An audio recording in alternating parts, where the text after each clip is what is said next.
السلام عليكم ورحمة الله وبركاته. اللهم صل وسلم وبارك على سيدنا محمد وعلى آله وصحبه أجمعين.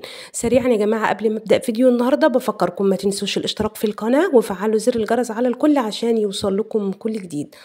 الكل يا جماعة، كل خبر صادم طبعا لمقتل البلوجر العراقية طيبة.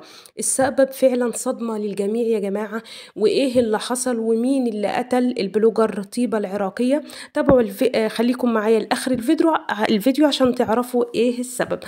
يا جماعة، البلوجر طيبة هي تعرضت من محاولات تحرش مستمرة من أخوها، فحاولت إن هي تقول لأبوها وأمها ما صدقوهاش. سابت العراق وراحت تعيش مع صديقها في تركيا، وكانوا هيتجوزوا. بعد كده من أبوها وأمها دعوها إنها ترجع البيت تاني، وفعلا رجعت. حاولت الانتحار مرة واتنين وتلاتة بسبب أخوها، وكانت بتقول لما أرجع البيت أخويا ما يكونش موجود في البيت.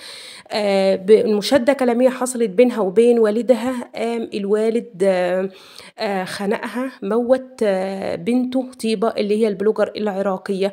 الوالد يعني قتلها خنقا أو موتها شنقا بسبب الأب وبسبب الأخ. دي كانت حياة ونهاية حياة البلوجر طيبة العراقية، بسبب تحرش أخوها وبسبب